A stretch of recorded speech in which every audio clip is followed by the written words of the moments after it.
Are you unknowingly stockpiling money-wasting, space-hogging pantry garbage? You're not alone. And it's costing Americans over $1,100 a year. Stick around because I'm exposing 12 items that smart people think are essentials, but are actually dumb pantry fillers. Hey everyone, I'm David, and after digging through viral kitchen fails, pantry horror stories, and expert food waste reports, I uncovered something shocking. Most of us are hoarding expired, useless, or flat-out dumb grocery items, and we don't even realize it. In this video, I'm revealing the 12 most common pantry mistakes that silently drain your wallet, waste precious shelf space, and lead to more food waste than you'd ever imagine. From forgotten grains to questionable condiments, you'll want to double check your shelves after this. So if you've ever noticed a weird smell from a jar you forgot, or wondered why your grocery bill keeps growing, this one's for you. Drop a comment as we go. What's the most expired or unnecessary item you found lurking in your pantry? Price hike, shrinkflation? Let's talk about it below. Chapter 1, Old Dried Herbs and Spices. Let's start with something almost every kitchen has, a spice rack.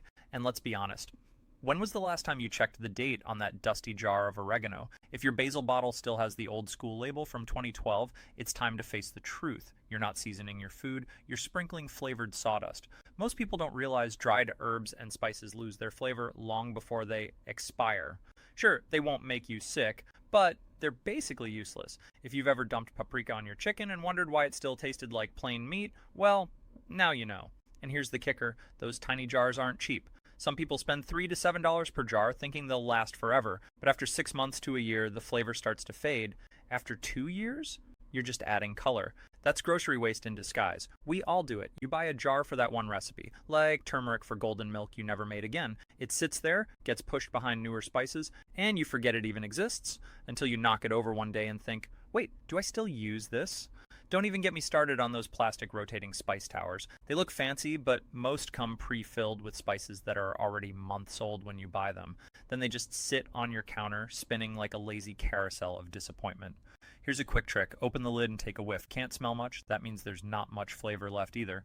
No aroma equals no taste. And if the color looks faded or dull, time to let it go. And no, keeping them in cute glass jars doesn't magically preserve their strength. Sunlight and air are their enemies, so even if your spice shelf looks Pinterest perfect, those little jars could be filled with stale crumbs. Instead of keeping 25 rarely used spices, stick to 5 to 10 core ones you use weekly. Buy in small amounts, use them while they're fresh, and rotate often. Don't fall for the trap of bulk equals value. If it sits there unused, it's just clutter with a label. Trust me, your food and your budget will thank you for letting go of the spice graveyard. 2. Cooking oil. Past Prime ever opened a bottle of cooking oil and caught a strange smell, but used it anyway? Yeah, that's a mistake a lot of people make without even knowing it. Rancid oil doesn't always smell awful right away. Sometimes it's subtle, like a musty, greasy odor you can't quite place. But that smell? That's your food's flavor being quietly ruined. Here's what most people don't realize. Cooking oil doesn't last forever, not even close. Once opened, the clock starts ticking. Air, light, and heat break it down fast. That giant jug of vegetable oil you grabbed on sale last summer, if it's been sitting near the stove or in a warm pantry, chances are it's already gone bad. And no, it's not just about taste. Consuming rancid oil over time isn't great for your health either. Some studies suggest it could contribute to inflammation and even cell damage. It won't make you sick like spoiled milk, but it's definitely not something you want to keep using. Different oils have different shelf lives too. Olive oil usually holds up for about 12 to 18 months. Canola and vegetable oil, closer to 6 to 12 months tops. Nut oils like walnut or sesame, even shorter, yet people treat them like they're immortal. Some folks even find bottles hiding in the back of the cabinet from 3 years ago and think, hey, oil is oil. Nope. One easy way to check, pour a little into a spoon and sniff. If it smells like crayons, old nuts, or paint, toss it. Seriously. You're not being wasteful, you're saving your meals from tasting funky. Another red flag? Sticky bottlenecks. That tacky feeling around the cap is a giveaway that the oil has oxidized and broken down. Also, if the oil is cloudy and it's not coconut oil or refrigerated olive oil, you might be looking at spoilage. People love buying those economy-sized bottles thinking they're saving money. But unless you're deep frying every day, it usually ends up costing more in the long run. Smaller bottles might seem pricier up front, but at least you'll use them up before they turn into liquid regret. And please, stop storing oil above the stove. That's a heat trap. It speeds up spoilage. Cool, dark, and dry places are where oil belongs. Think of it like a vampire. It hates sunlight. 3. Near empty specialty sauces that clutter you ever open your fridge or pantry, reach for something, and knock over a half-used bottle of mango chipotle glaze that sounded good at the time? Yeah. Welcome to the sauce graveyard. Let's be honest. Most of us have at least 5 to 10 sauces we bought for one recipe. Maybe it was a Korean barbecue marinade, a coconut ginger dressing, or some bold Thai peanut sauce. It looked cool.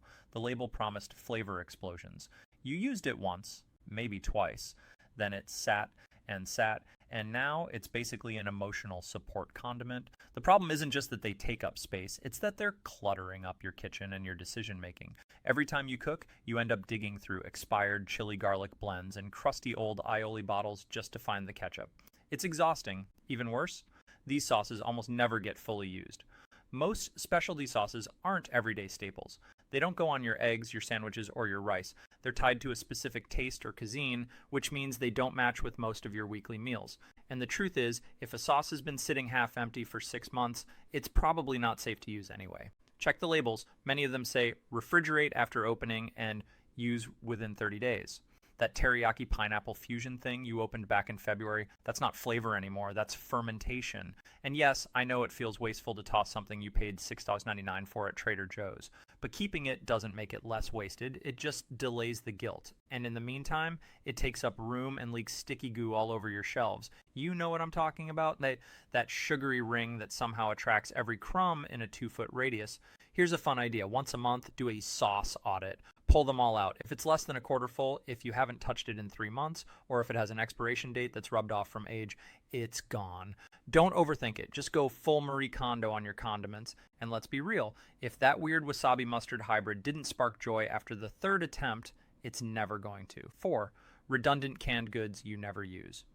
Let's take a walk through your pantry shelves. Odds are there's a quiet army of canned goods just sitting there. Not the ones you actually use like beans or tomatoes, but the random stuff. Lima beans, beets, artichoke hearts, that weird can of creamed corn you swore you'd try last Thanksgiving and forgot about instantly. These aren't just extras, they're duplicates. They're backups of backups, and in most homes, they just collect dust until expiration day sneaks up and they're headed for the trash. It's not stocking up, it's clutter in disguise. Here's how it happens. You go to the store, don't check your pantry first, and grab another can just in case. Next thing you know, you've got 4 cans of kidney beans and no rice, or 6 cans of soup you haven't eaten since 2021. Canned goods feel safe. They're non-perishable. They last forever, right? Not quite. Most have a shelf life of 1 to 5 years. And the flavor, it degrades over time. The texture, too. Ever open an old can of peaches and find mush instead of fruit? Yeah, that. Plus, here's the kicker. Most people never build meals around these forgotten cans. They just sit there waiting for a disaster that never comes. It's like pantry purgatory. You don't want to eat them, but you don't want to toss them either. And what happens when you finally decide to declutter? You find cans so old the labels have faded. Some are dented, sticky, or rusty. You hold it in your hand like it's a mystery item from another century. There's also a weird sense of guilt with canned food. It feels wasteful to throw away something shelf-stable, but the real waste is in buying things you never planned to eat in the first place. That can of chickpeas from 2018 isn't saving you money, it's stealing shelf space from the stuff you do use every week. So next time you go shopping, pause for a second. Ask yourself, do I really need another can of this? Or is it already hiding in the back row? Stick to what you actually eat. Keep a list, rotate the old ones to the front, and if you're stocking up for emergencies, make sure it's food you'd actually want to eat, even on a regular Tuesday. 5 valve flour bags that go stale. You know what feels like a smart buy at the store? That big 5-pound bag of flour. It's cheap, it's versatile, and hey, you might start baking more, right? But let's be real. Unless you're baking every week, that flour is probably aging quietly in your pantry, just waiting to disappoint you. Most people don't even realize flour can go bad. It doesn't rot like fruit or smell like sour milk, but that doesn't mean it's fine. Over time, flour loses its freshness. The texture gets clumpy, the smell goes musty, and the quality drops fast, especially if you don't store it right. Here's the thing. All-purpose flour starts losing flavor within a few months of being opened. Whole wheat flour? Even worse, that stuff contains natural oils, and those go rancid even faster, usually within 60 to 90 days if it's left in a warm, humid space. Now, here's where it gets gross. Ever heard of pantry moths or flour beetles? Yeah. They love big open bags of flour sitting in dark corners. And once they get in, game over. You'll open that bag one day and find little crawling surprises you definitely didn't plan to bake with. People buy the big bags thinking they're saving money, but if you only bake cookies at Christmas or make pancakes once a month, you're just creating waste in slow motion. By the time you get halfway through, it's stale, or worse, bug infested. And let's be honest, how many of us actually transfer it into airtight containers right away? Most of us roll the top, clip it with a chip clip, and shove it back on the shelf. If you've ever baked something and thought, why does this taste off? Check your flour. Smell it. It should have a clean, neutral scent. If it smells dusty or old, don't risk it. The flavor of your food depends on it. A smaller 2-pound bag may seem like a worse deal at checkout, but at least you'll finish it while it's still fresh. That's real value, especially if you're not baking like it's a full-time job. So unless you're running a bakery out of your kitchen or prepping for the next pandemic, you probably don't need that mega bag of flour taking up space and quietly turning useless behind your cereal boxes. 6. Specialty vinegars. Collecting dust. Let's talk about that bottle of fig-infused balsamic vinegar you bought during your gourmet phase. You used it once on a salad, maybe twice, and now it's sitting in the back of your pantry like a forgotten science project. Specialty vinegars sound exciting. Raspberry vinegar, white wine vinegar, sherry vinegar, champagne vinegar. Fancy names that make you feel like a chef. But unless you're making recipes that specifically call for them, they usually turn into long-term residents on your shelf. And not in a good way. Here's the truth. Most of us only need 1 or 2 kinds of vinegar. Regular white for cleaning or pickling, apple cider for marinades, maybe balsamic for dressings. That's it. The rest? They're sitting in half-used glass bottles with sticky necks and faded labels waiting for their moment that never comes. And let's not ignore the mess. Vinegar bottles always seem to leak a little. The cap gets crusty. The bottle collects dust because you haven't touched it in months. And yet, we hesitate to toss it. Why? Because it feels expensive. It looks like something useful, and maybe, just maybe, you'll try that roasted pear vinaigrette recipe someday, but you won't. And that's okay. The thing is, vinegar doesn't really go bad quickly, but it does change. Over time, it can develop a cloudy layer called the mother. That's not dangerous, but if you don't know what it is, it looks gross. It also means the vinegar's been sitting long enough to start fermenting again. That's not freshness, that's a sign it's time to let go. Most specialty vinegars are also strong. You only need a splash or 2 per dish, so 1 bottle can last forever. Which sounds good until you've got 6 forevers taking up your entire top shelf. Try this. Pick 2, keep your favorites. Use them often. If there's a bottle you haven't touched in 6 months and can't remember the last recipe it was in, bye-bye. No guilt. Just space, and don't fall for the marketing. Just because a label says artisan or aged 25 years doesn't mean it belongs in your pantry for the next 10. 7. Bags of nuts. Gone rancid. You open the pantry looking for a snack and spot that half-used bag of almond space, or maybe it's walnuts. You're not even sure anymore. You pop a few in your mouth. Crunchy, yeah, but there's a weird bitter aftertaste. Kind of like crayons mixed with cardboard. Congrats, you just met rancid nuts. Nuts are sneaky, they seem safe. Dry, sealed, harmless, but they're loaded with natural oils. And those oils, they go bad fast when exposed to heat, light, or air. People assume nuts last forever because they don't rot like fruit. But stale nuts aren't just gross, they're useless in recipes, and worse, they're quietly wasting your money. Here's the common trap: buying in bulk. It feels like a smart move. You grab a big bag from Costco or the grocery aisle thinking it'll last for months, but unless you're snacking daily or baking constantly, it's going to sit. Weeks go by, then months, and then that bag of pecans that once smelled buttery and fresh now smells off. Rancid nuts aren't always easy to spot until it's too late. The texture might still feel okay, but the taste changes. Slightly sour, oily, or just plain weird. Sometimes there's even a faint paint-like smell. That's not flavor, it's spoilage. And let's not forget the classic move: opening a bag using a handful, then rolling the top and tossing it back into the cabinet. No clip, no airtight container, just a half-opened snack slowly degrading in the darkness. Sound familiar? Want to know how to fix it? Simple. Buy smaller bags, store them in the fridge or freezer, especially if they're expensive types like pine nuts or macadamias. Keep them sealed tight. Don't treat nuts like they're pantry safe for eternity. They're not.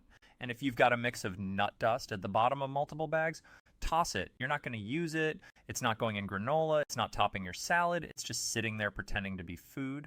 Nuts are healthy, but not when they're rancid. They lose nutrients. They taste bad. And nobody wants to bite into a muffin and taste bitter walnuts that expired during quarantine. Do your pantry a favor. Check the dates. check the smell, and if it's been in there longer than your unopened holiday candles, it's probably time to let go. 8. Flour and baking powder never used. Let's talk about those dusty baking supplies you bought during your I'm going to bake more phase. You know the one. It hit hard during lockdown. You watched a few sourdough videos, got inspired, went to the store, and came home with a sack of flour and a tin of baking powder, feeling like the next contestant on a baking show. And then, nothing. Maybe you made banana bread. Once. Maybe you didn't. Either way, that flour is still sitting there. That little metal can of baking powder, still unopened, or worse, opened once and shoved into a dark corner behind the cocoa powder you also never use. This stuff doesn't last forever. People assume it does because it's dry. But baking powder starts losing its power immediately once you open it. Moisture from the air sneaks in every time the lid comes off. After about 6 months, it's basically useless. Your muffins won't rise, your pancakes will be sad and flat, and your biscuits, good luck. Flour's no better. If it's all-purpose, you get maybe 8 to 12 months of good quality. If it's stored well, whole wheat flour, less. Once the oils in it go rancid, the smell changes, the taste gets bitter. But here's the catch. It doesn't always look bad, so people keep using it, wondering why their baking tastes off, and it's not just about flavor. If you're baking with expired leavening agents, the whole dish flops. You waste time, effort, and every other ingredient in the recipe, all because you kept a can that looked fine. So why do we keep these items around? Hope, guilt, maybe a little denial. We tell ourselves we'll start baking again, someday. But if the only thing you've baked this year is frozen pizza, it's time to let go. Open that cabinet, check the dates, smell the flour. If it smells like cardboard or has a slightly sour scent, don't even hesitate, toss it. If the baking powder's older than your last birthday, trust me, it's not helping your recipes anymore. Baking should be fun, not frustrating. Fresh ingredients make all the difference. And a clean baking shelf, that's the real recipe glow up. 9. Excess sweeteners or syrups. You open your cabinet and bam, you've got maple syrup, honey, agave nectar, molasses, corn syrup, brown rice syrup, maybe even that little bottle of date syrup you bought once and forgot existed. Let's be real, how many sweeteners does one person need? Most of these were impulse buys. A new recipe called for a tablespoon of molasses, so you bought the whole bottle. Or you got pulled in by healthier alternatives, and now you've got 3 different syrups sitting half-used and slowly crystallizing on the shelf, and don't even get me started on sticky caps and the never-ending cabinet ring of doom. Here's what people forget. Syrups and liquid sweeteners don't last forever. Honey can technically keep for a while, but things like maple syrup and agave, they have shelf lives. Once opened, mold and fermentation can creep in, and that sticky mess around the rim, it's not just annoying, it attracts bugs, dust, and grime. A lot of folks don't even realize these sweeteners expire. The bottle's still half full, it still pours, so it must be good, right? Not always. If the color has changed, or there's separation, or the smell's off, it's probably time to let it go. Spoiled syrup can ruin a whole dish without you realizing it until it's too late. And here's another thing, you're not using most of them. You reach for honey or maple syrup 90% of the time. The rest, they're just backup dancers who never hit the stage. You don't need 5 types of sweeteners for everyday cooking. You need the ones you actually like and use regularly. Think about it. When was the last time you reached for that bottle of brown rice syrup on purpose? Or used pomegranate molasses for anything other than the one salad dressing you made 6 months ago? It's okay to let them go. Pick your top 2, maybe one for breakfast foods and one for baking. The rest, they're just sugar in disguise, taking up room and pretending to be essential. Do a quick sweep, wipe down sticky bottles, smell everything. If you forgot when you bought it or can't remember what you use it for, it's not worth keeping. Because if your syrup collection is starting to look like a chemistry lab, it's probably time to simplify. 10. Trendy health powders that expire. There's a good chance your pantry has at least one forgotten tub of matcha, maca, collagen, greens powder, or protein blend sitting in the back, right next to the hopes and dreams you had when you bought it. These powders always seem like a great idea. You scroll through Instagram or TikTok, see someone glowing with a smoothie bowl, and suddenly you're convinced that a $39 jar of beetroot powder is going to change your life. Spoiler, it won't, especially if it's been sitting unopened for 8 months. Most health powders come in big containers with shiny labels that scream clean energy, immune support, or gut friendly. But what they don't scream is expires in 3 to 6 months once opened. And yet, we treat them like they're good for eternity. The truth is these powders are sensitive. Exposure to air, moisture, or even just sitting too long on the shelf breaks them down. The taste changes, the texture gets clumpy, sometimes they even develop that weird bitter after smell that's hard to describe, but definitely not natural. Ever tried to mix an old protein powder into your shake and wondered why it suddenly tastes like cardboard with a hint of regret? Yeah, that's it going stale. And collagen, once it starts smelling like wet paper, you're not doing your body any favors. What's worse is most of these powders aren't part of your actual routine. You use them for maybe a week, then life got busy or the flavor didn't click, and you quietly stopped. But you still kept the jar because, well, it was expensive. And you might go back to it. Let's be honest, if a product's been sitting unopened for months or half used and untouched for weeks, the chances of you picking it back up are slim. Health trends come and go, so do powders, and keeping expired ones around just clutters your space and gives you a false sense of healthy options. Check the dates, smell them, scoop a little and see if it clumps weirdly or tastes off. If it does, it's time. Say goodbye without guilt. Health starts with what you actually use, not what just looks good in your pantry. 11. Bulk grains gone forgotten. Let's open that lower pantry shelf, the one where you keep all those healthy grains you were totally going to cook. Quinoa, farro, barley, millet, maybe even some wild rice blend that looked fancy at the store, but never made it into a single meal. Here's what usually happens. You get inspired, decide to eat cleaner, and buy in bulk. Big bags, big plans. You imagine Buddha bowls, hearty soups, meal prep magic. But a few weeks later, those grains are still sealed, or worse, opened once, and then shoved into the back corner behind the lentils you also never touched. Grains aren't bad. In fact, they're great if you use them. But when you don't, they become long-term clutter. People forget that grains have shelf lives, too. Whole grains, especially ones with the germ intact, like brown rice or whole wheat berries, go bad faster than you think. They contain natural oils that spoil over time. Heat and humidity just speed it up. Give that bag a sniff. If it smells stale, sour, or a little like Play-Doh, it's already turned. And let's not ignore the worst-case pantry surprise. Bugs. Pantry moths and weevils love loose grains in opened bags. You don't see them until it's too late. And by then, it's not just one bag you have to toss. It's everything nearby, too. Buying in bulk feels like a smart choice. It's cheaper per pound, looks efficient, and gives off that prepared energy. But if you're not rotating and actually cooking with those grains weekly, you're just creating quiet waste in pretty packaging. Even worse, people forget they own them. When a recipe calls for quinoa, you buy another box because you can't find the one you already have. Now you've got 3, 2 expired, 1 fresh, and no memory of where the others went. If you've got grains in unlabeled containers, mystery Ziplocs, or paper bags folded and crumbling at the top, chances are you've forgotten more than you've eaten. Here's a better move. Buy small, airtight containers, label them, stick to 2 or 3 grains you actually like, use them regularly, finish one before opening another, and skip the 10-pound sacks unless you're feeding a small army or cooking for a co-op. Because stocked is smart. Forgotten is just food waste with extra steps. 12. Gadgets disguised as you'd, jar toppers, mix-ins, add-ons. Let's talk about the weird stuff that's technically edible, but feels more like a food accessory than actual food. I'm talking about chia-based energy gel pouches, collagen coffee creamers, probiotic peanut butter, spirulina dust, and those little superfood boosters you meant to stir into yogurt but never did. These are the pantry's version of impulse tech gadgets, cool in theory, but they never made it into your daily routine. They show up in shiny packaging with promises: boost energy, supports digestion, anti-aging, brain clarity. But in reality, they're usually opened once, maybe twice, and then pushed aside because you couldn't figure out how to use them more than one way. And now they sit there, half full, caps crusted, labels peeling, waiting for a health kick that may never come. You keep them because they feel valuable. It's got collagen, you tell yourself. It was $18.99, I should use it. But let's be honest, if you didn't like the taste the first time, or if you've already forgotten it's there, it's not going to happen. Some of these products expire faster than you think, especially ones with probiotics, seeds, or natural oils. Once opened, they're exposed to moisture and air, which makes them clump up or go stale fast. And those powders, if they smell weird, taste chalky, or have weird chunks, toss them.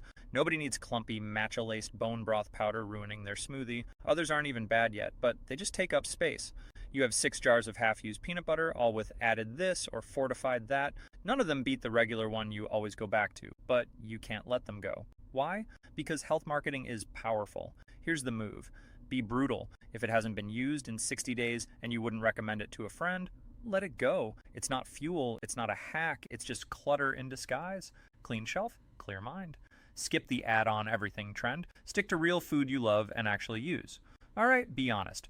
How many of these pantry traps are hiding in your kitchen right now? Did any of these hit a little too close to home? It's okay, we've all been there. Go ahead and drop a comment below. What's the weirdest expired or pointless pantry item you've found? Bonus points if it smells like regret. If this video made you rethink what's sitting on your shelves, hit that like button. It helps more than you know. Remember, less clutter, more clarity. Ditch the dumb stuff and make room for what actually feeds your life. Thanks for watching, and hey, don't forget to clean out that flour drawer. I see you.